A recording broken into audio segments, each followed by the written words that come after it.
first part that we're going to talk about is personal prayer, and then there's going to be, on the last part, it's going to be more like kingdom prayer. There's going to be two different parts. First part, like I said, is personal, and I think it starts right here in Luke 11. I don't think I have it as Luke, so if you want to put Luke, that's the chapter that we're starting in, starting with verse 1, and it starts out like this. It says, "Once Jesus was in a certain place praying." And that's what I love about that right there, is a certain place. It doesn't matter. It doesn't determine on the place. It doesn't matter what place you were at. Jesus was just praying no matter where. He would find a quiet place and move, and then that's where he would spend time with God. So it doesn't matter if you're in church, if it's at work, or if you're at home. And that's probably something that I've had to deal with most, is probably like actually making like a prayer spot even at my apartment, because typically I'm just like, oh, I gotta drive to the church and just pray, no, that's not it. It's good to kind of get out of that, force yourself to kind of get out because you're more focused, but at the same time, I think it was a good discipline that I'm trying to develop in myself, making that my home is where God can be as well. And it says, as he finished, one of his disciples came to him and said, "Lord, teach us to pray," just as John taught his disciples.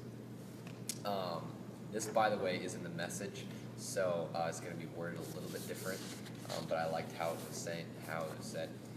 And Jesus said, "This is how you should pray. Father, may your name be kept holy. May your kingdom come soon. Give us each day the food we need, and forgive us our sins, as we forgive those who sin against us. And don't let us yield to temptation." What prayer is that? The Lord's Prayer. Yeah. That's like the most prayed prayer probably in the world. I mean, in all languages, probably. We can thank the Catholic Church for that. I've heard that prayer so much. Yeah, really? Yeah, I know. It's just my family does too. Every time I go to my extended families, things, we're praying that prayer, and I'm just like, okay. I mean, it to me, God wasn't saying this is how. This is how he said. He goes, "This is how you should do it." He goes, "This is how you have to do it every time." That's not what he's saying here. He's saying this is, because he's covering every base. If you think about it, And so, and then another thing, how many of us pray in our head or in our heart? Like, oh, I'm just. I tried that. It does not work. It doesn't work, does it? No, because then my head goes like, what? Starts thinking about something else. And then it's like, wait, that's not what I was talking about. Right. Well, I just want to say, prayer is an action. It's a verb. It means to do. It's a physical. It's not a mental. It's a physical action. And so there's this analogy, and I love analogies, that Jesus stood because I spoke on. He's like, hey, by the way, I'm not just going to tell you how to pray. I'm also going to give you an analogy. I'm going to give you a story on how you should pray and come to the Father. And it says like this. It says, "Then, teaching them more about prayer, he used this story. Suppose you went to a friend's house at midnight, wanting to borrow 3 loaves of bread." Midnight. 3 loaves of bread. Midnight. I was tired last night at midnight. I was wanting to be in bed at midnight last night. If I was in bed and my friend comes to my, "Hey man, do you have 3 loaves of bread?" For one, that's a lot of bread. I get 1 loaf and I'm like, good. But no, it says, and he goes, "And you say to him, a friend of mine has just arrived for a visit." So you put yourself in the story. You have a friend that just arrived to come visit you. You did not prepare for anything. You didn't plan this. You didn't plan this whole entire event. He just showed up on your doorstep, and you're like, holy cow, but my heart is to host him. My heart is to do this, but I have nothing prepared. So you're like, oh, I'm going to go to my friend's house. I know he's got 3 loaves of bread. Let me go ask. I'm guessing he didn't ask. I'm sure this guy had a lot more loaves of bread because he's asking for 3. It's like, I just want all your bread. It's not that. But literally, okay, think about that. Put yourself in a story. You're going and knocking on someone's door because you're like, oh, hey, my friend just hung up and I want to host them the best I can. I was not prepared for this. Okay? That's key. I was not prepared for this. And it says, and he says, I have nothing for him to eat, because you don't want your friend to be starving. You don't want him to be, there just to like hang out and like, oh, here's some water. You want him to feast with you. And suppose he calls out from his bedroom. Okay, so the other guy. Okay, let's say Punjab. You're in bed right now, passed out, lights out. You've been gone and I'm thinking back in the time, they only had lanterns. So when the sun was down, when the lantern was hit, it's almost lights out, gone. So now it's midnight, so you've been sleeping probably for a few hours, and you're in the dead sleep. Like, when someone comes and wakes you up, in the dead sleep, you're just, what is going on? Like, where am I at? What day is it? What is happening? Like, literally, but think about it. You're in that, like, that's what I love about the stories, because, like, you really have to think about those little details. And he goes, don't bother me. How many of you said that? Well, that's probably the nice way of saying don't. Yeah. Leave me alone. Go Get out of away. my room. Shut the light off. Stop. That's me. It's my brother. Yeah. Shut up. How many of you guys, you say that a lot, right? And he said, the door is locked for the night. This is what I want to use this sometime. I wish I was this smart in high school. I wish I would have said it when my brother was like knocking on my door, and I was like, the door's locked, the lights are out. Sorry. I'm out. I wish I could say stuff like that. But he goes, and my family and I are all in bed. I can't help you. He goes, but I tell you this, though you won't do it for a friendship's sake, if you keep knocking long enough, he will get up and give you whatever you need because of your shameless persistence. Verse 8. Tell me what you get out of that right there. It says, but I tell you this, though he won't do it for friendship's sake, if you keep knocking long enough, he will get up and give you whatever you need because of your shameless persistence. What do you guys get out of that? Like right there. Like, what do you pop out? That if you constantly are praying for what you need, God's going to give it to you because you're persistent. Like, it's something that he knows that you need, stuff like that. And so he's going to answer it and stuff like that. So keep going after it. Okay. Kind of the same thing, but I like how it says shameless persistence. Like, you don't have any shame, you just keep asking no matter what. Yeah. What do you think about that verse? Yeah, it definitely knocks it on the head. I like the first part. It says, though he won't do it for friendship's sake. Technically, when you have a friend, you're like, hey bro, help a bro out, can you do me a solid, like, you do that, like, you say that, or you call your girl, like, hey, can you really help me out with this, like, please. No, he doesn't do it out of that. He doesn't do it out of friendship. And if we're like taking God as that person that's in bed in midnight, his family and his sleeping, chillaxing, and he doesn't just get up because of friendship, because like, oh well, he's done this for me. Oh, he spends a lot of time with me. Oh, he's done this for me. Oh, he's a really good Christian. Oh, he goes to church every Sunday. He tithes every week. It's actually the opposite. He's saying no, he doesn't do it. And I love how he clarifies that, because that means anyone can ask him for anything. Anybody, no matter where you're at. And that's what I says, if you keep knocking long enough. How many times have we just... Oh, no one's home. Like if you just walk away. Yeah, you just walk away, or ding dong, Nope, nobody's home. Like, I know when we've done like bake sales and whatever, or whatever, and it's like we have to like hand out flyers or whatever, and you have to like go to each door. Like, my sister was Girl Scout like crazy, and I was the little brother that had to like go with her everywhere, because I was supposed to protect her, even though she could whoop me at anything. Like, she'd kick my butt. So if anything, she'd probably protected me. But I guess two's better than one. But anyway, so we'd walk around these houses, and my sister was so persistent and I would just be like, they knock, I'm like, I'm naturally like the person that doesn't like to go and bother people. I naturally have that person like, oh, I don't really want to bother them, so I'm not even going to ask. I would much rather me suffer than them suffer, right? Like, that's me. I mean, but my sister would just go and just knock, look in the window, like, hey, Girl Scout cookies. I'm like, just, walk in. I mean, and then like they'd be like, oh hi, and she's like, just walk right in the door, like. I don't want to do this right now. And I'm like 7, 8, 9 years old. I'm like, but I still am that way. Like when we're doing like Feed the Multitudes and we're handing out flyers or whatever, like I don't like knocking on doors. I don't like doing that. I just get, it's like, oh, let's go do like neighborhood prayer. And I'm like, I freeze. I just freeze. I don't like I like the ding dong ditching. Ding dong. That's probably my favorite. But what I love about this is just like how it says that, like, again, you don't have to have like this awesome relationship with God and like this friendship with God in order for him to answer the call and your shameless persistence of your ask. It doesn't matter.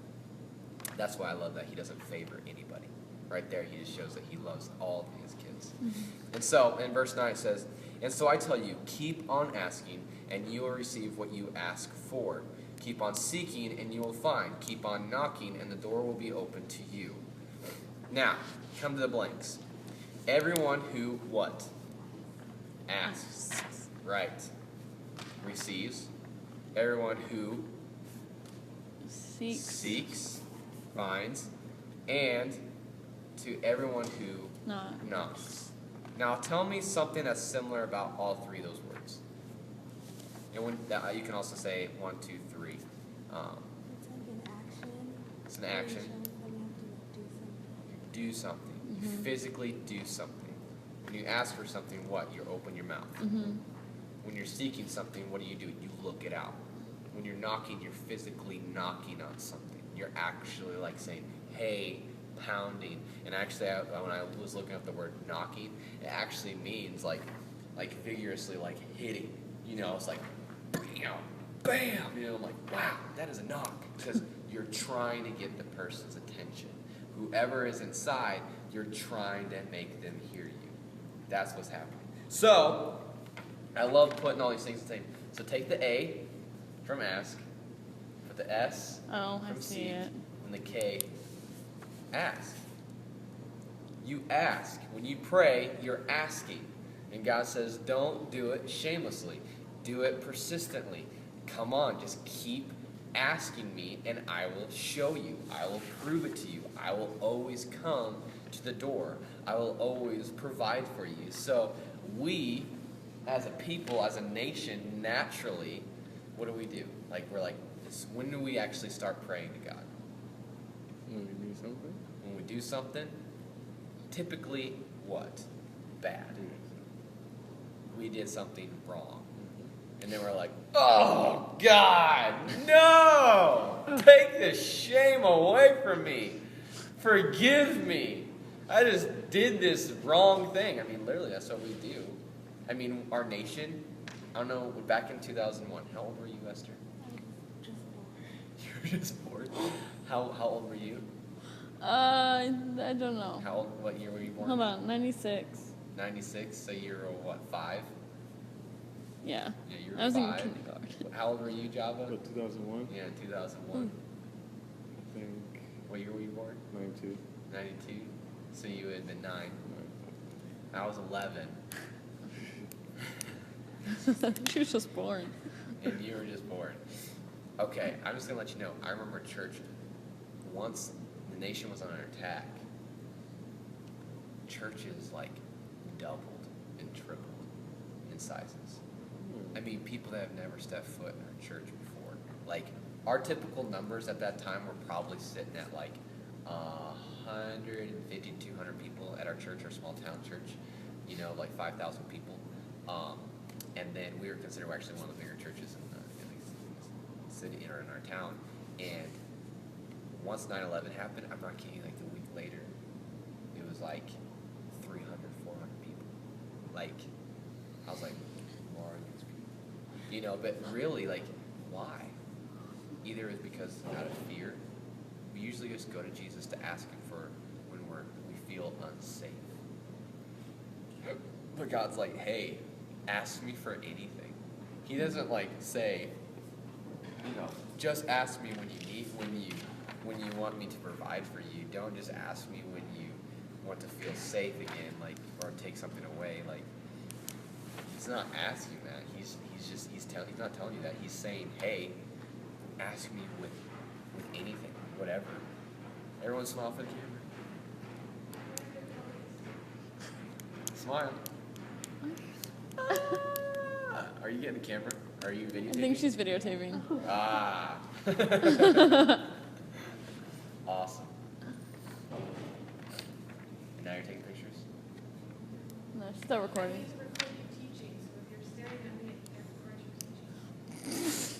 What if I'm teaching and staring at you at the same time?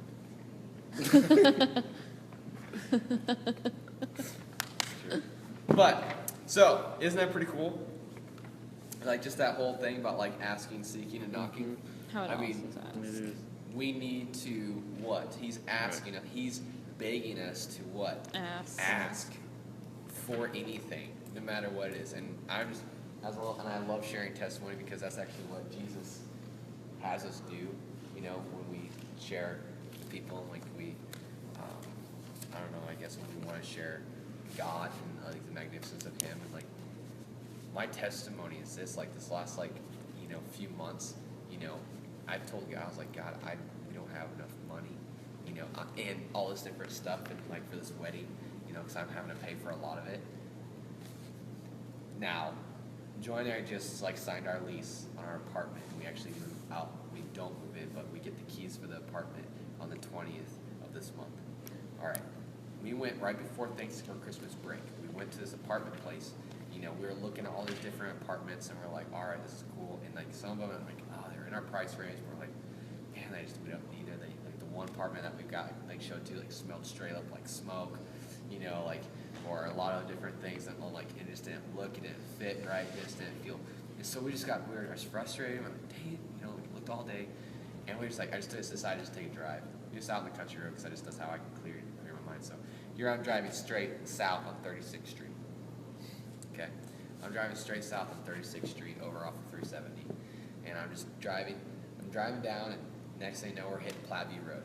All right, and Joy's like, what are we doing? I was like, we just need to think. We just need to think, pray, whatever. And we decided to get back on 75, and we come up north, and there's those really beautiful apartments right off of Fairview, where that come and goes. And we're like, I said, we've always liked those apartments. We like the way they look, they look new, they look clean, and we're like, dude, they're probably way out of our price range. But I was like, and I just told her, I was like, let's just go dream. Let's just go dream, let's just act like we have thousands of dollars, let's just go, why not? She's like, okay. So we went. I was like, what's it gonna hurt? They sat down with us, and the people were amazing. They were super nice, and they're like, oh, let's show you guys the apartments, and then the price ranges were exactly what we were looking for.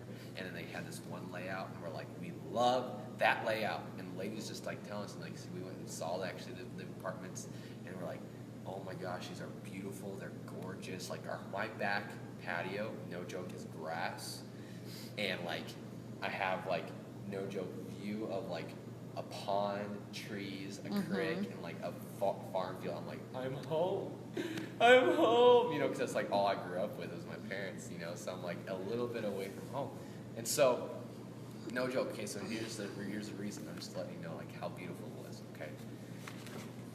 We're like, the lady's like, oh, here, sign the papers. And I'm like, I'm never going to sign the papers. I never sign the papers right on the month because it's just, for one, it's not smart. You tie yourself in. I didn't want to spend $40 for an application. I was like, nope, not yet.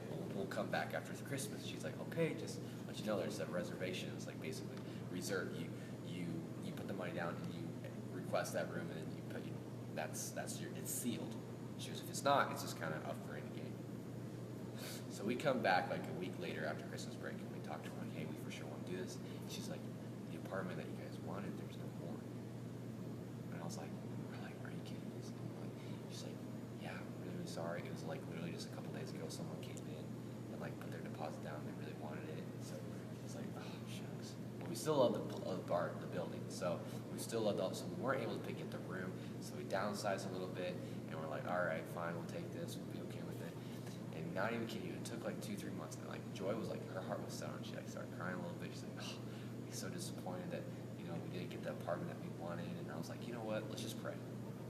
Let's just pray. Because I know if God wants to really truly give the desires of our heart, he'll come through, right?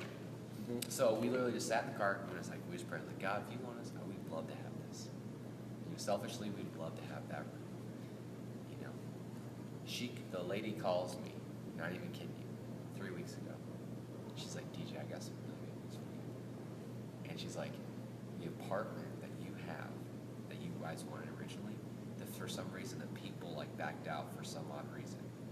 She goes, it's in the building that you want.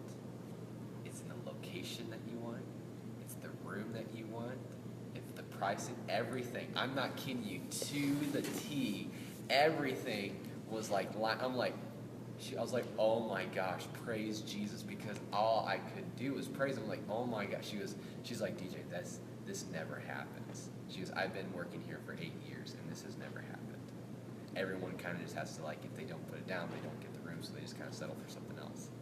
I believe that in power of prayer, I asked for it, we asked for it, and we're getting it. And it's on the move-in date that we wanted. Like, usually they can't hold a room, and so like there's one room that was open like back in like February, early February, and I was like, I'm not spending that much money for like 2 months. And I was like, something will open up, and it opened up the 20th, like exactly what I wanted. I was like, I want just a couple weeks before we get married because I don't have to spend all that money. Like, praise Jesus. Isn't that cool? So That's awesome. that's like one of the things. Here's another thing. Now we're moving on because I talked about personal, right? Mm-hmm. This is a little bit of awesomeness. Now in Joshua 10, someone tell me what's in Joshua 10. Just real quick, any story. Not the one with be strong. In Joshua 10, verses verse 9. Joshua was defeating all the people that, and he was taking the land, the promised land. That when he crossed over the Jordan, and he first one that they took on was Jericho, and after that they just kept on like breaking into people, like blasting people and whatever, and just killing. It was just blood.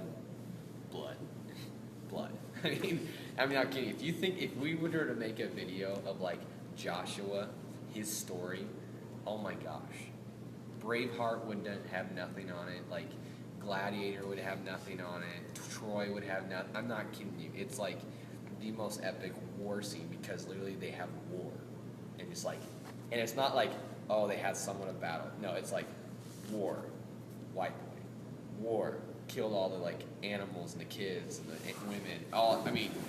Disgusting. That's raw stuff. But there's one day, and I was just going to say, Joshua prayed to God. This is what I'm talking about, kingdom-minded. Joshua was carrying out the mission of God. The mission was to take over the promised land. The promised land was what God had promised to the Israelites. Joshua was now basically the forerunner of taking ground. We've talked about this, and even Pastor Corey he talks about this specific line of Joshua, I don't know how many times, a lot. But what happened, there was this one day that there was like slaughtering. But the day was coming to end. And as you know, there was no yard lights, there's no like field lights, there was nothing. So when it was dark, you literally could not see, unless you're around a fire. And so they had no fire, but the army was like fleeing.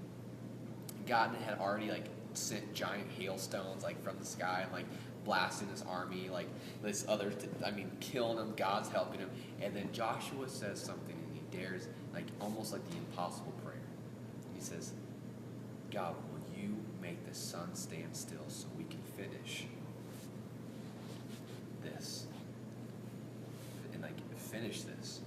Because we're on the move, they're on the run, we're killing them, but if we let the sun go down, a lot of them will just escape and hide, and we'll have to just find them, and they'll probably come up with something. No, he's like, no, I'm going to sweep through. I'm sweeping through. And so he's like, he almost like asked for the impossible prayer, and it does, and it happens. And God's like, yes, I will do this, because he was more kingdom-minded, and Joshua's not like, oh, hey, do this for me so I can think I'm cool, and so I can show off my power. No, Joshua was like, I'm doing this all for you. So with that, and what that may look like is maybe something like as kingdom building is when you're praying for kids. Maybe you're praying for your family, or maybe you're praying for like an extended loved one or whoever. That's kingdom-minded. Kingdom-minded is bringing people and like fulfilling God's call and God's, honestly, like just, how am I trying to word this? His mission. His mission, not your mission. His mission, because at the end, he gets the glory, not you. That's where I'm talking about kingdom. He gets the glory at the end, not you. So, this story is another story that I love. It's hilarious to me. It's dumb, but I love this because it does, God shows off here. Like, Elijah, the prophet Elijah, literally shows off. Like, I mean, he's like, and he basically calls these people idiots for what they're doing. Okay, so for some of us, I want some of us to read part of it. So let's. Who wants to read the red? Anybody want to read the red? I guess I will. You want to read the red? Yeah. Okay, go for it. Now bring 2 bulls. The prophet of Baal may choose whichever one they wish and cut it into pieces and lay it on the wood of their altar, but without setting fire to it. I will prepare the other bull and lay it on the wood on the altar, but not set fire to it. Then call the name of your God, and I will call on the name of the Lord. The God who answers by setting fire to the wood is the true God. And all the people agreed. So do we know what we're saying right here? Do we know where we're at? Kind of like basically everyone's on the thing, so it's almost like, all right, it's almost like the battle between the gods, you know, and the people. So it's like, okay, you got your gods, I got my God, and Elijah's like, here, check this out. You got this, we good, we agree, everyone agreed. All right, cool, move on. Then Elijah said to the prophets of Baal, You go first, for there are many of you. Choose one of the bulls and prepare it and call on the name of your God, but do not set fire to the wood. So they prepared one of the bulls and placed it on the altar. Then they called on the name of Baal from morning until noontime, shouting, O Baal, answer us. But there was no reply of any kind. Then they danced, hobbling around the altar that they had made. About noontime, Elijah began mocking them. You'll have to shout louder, he scoffed. For surely he is a god. Perhaps he is daydreaming or is relieving himself. He's sane. He just said that. Oh my gosh. I think it's hilarious. Okay, sorry. Or maybe he is away on a trip or is asleep and needs to be wakened. So they shouted louder, and following their normal customs, they cut themselves with knives and swords until the blood gushed out. They raved all afternoon until the time of the evening sacrifice, but there was still no sound, no reply, no response. How ridiculous is that? How ridiculous is that? I mean, even Elijah's like, dude, he's probably just pooping. Just let him give him some time. Give him some time. He's on a trip. He's on vacation. Maybe you have to call him back. I mean, this is Old Testament times when he's just like, when it was not appropriate to even say those type of things, for one. I mean, in any type of setting. And here he is just like blasting their God with like mocking them so much. But, guys, like how many times do we, again, where are we in this? Like, we do things on our own so much that we'll go to extreme measures to make things happen. We'll put it on our own selves, and that's basically what they're doing. Like Baal, I forgot like what exactly the story, like the god of Baal. I should have looked it up, but just to refresh my memory. But I mean, they cut themselves. I mean, like crazy. I mean, they did some nasty stuff to like show. Because for one, they're probably like, oh man, they're so insecure about like their God. Like, oh my gosh, like, dude, don't make me look like a fool. Well, you're looking like a fool because you keep on acting like a fool, you know. But yeah, I mean, it's just crazy. Now, you know, this is my favorite part at all. And it says, then Elijah called to the people, come over here. See, he wasn't afraid to get people involved. He get someone close. He goes, they all crowded around him as he repaired the altar of the Lord that had been torn down. He took 12 stones, one to represent each of the tribes of Israel. And he used the stones to rebuild the altar in the name of the Lord. Then he dug a trench around the altar large enough to hold about 3 gallons. He piled wood on the altar, cut the bull into pieces, and laid the pieces on the wood. It's kind of disgusting. That's really gross. Plain mess. Then he said, fill 4 large jars with water and pour the water over the offering and the wood. What about, okay, so think about... That doesn't make sense. Right? Yeah. Okay, so water on wood. Why would you do that? You would want the better, the drier the wood, the better, The right? fire. You know, to get, especially to get it started. Yeah. But this is what Elijah's like. I'm actually going to try to make this harder for God, but I don't need to. I'm just going to make it look more ridiculous. And he goes, after they had done this, he said, do the same thing again. He goes, and when they were finished, he says, now do it a 3rd time. So this is just sopping wet. Like, there's no chance. And he goes, so they did as he said, and the water ran around the altar and even filled the trench. So this sucker's soaked. They're probably thinking, like, this guy's nuts. Okay, like, we were nuts cutting ourselves. But he's even worse. Mm-hmm. And he goes, at the usual time for offering the evening sacrifice, Elijah the prophet walked up to the altar and prayed, O Lord, God of Abraham, Isaac, and Jacob, prove today that you are God in Israel and that I am your servant. Prove that I have done all this at your command. O Lord, answer me. Answer me so that these people will know that you, O Lord, are God and that you have brought them back to yourself. Immediately. Okay, who's seen Thor? Okay, you know how they travel? Yeah. He has like that pillar, just boom! It hits like the ground and like leaves that huge mark. Picture that, but way more fierce. And he goes, the fire of the Lord flashed down from heaven and burned up the young bull, the wood, the stones, and the dust, and even licked up all the water in the trench. And when all the people saw it, they fell face down on the ground and cried out, the Lord, he is God. Yes, the Lord is God. And this is what's, I just like this little part. It goes, then Elijah commanded, seize all the prophets of Baal, don't let a single one escape. So the people seized them all, and Elijah took them down to the Kishon Valley and killed them there. Just killed them. You know, it's like, now you're done. You're dead. But who knew that story? You didn't know that story? Java, did you know that story? I've heard that story. You heard that story? It's the only book I've never actually Really read? gotten into, yeah. There's certain little key stories like this, but what did you think of that? Just tell me your guys' thoughts. That's awesome. Actually, thinking of this story, it's kind of almost like, sort of like, listen to the story again, while I'm older and has like more spiritual growth, it makes a lot of sense.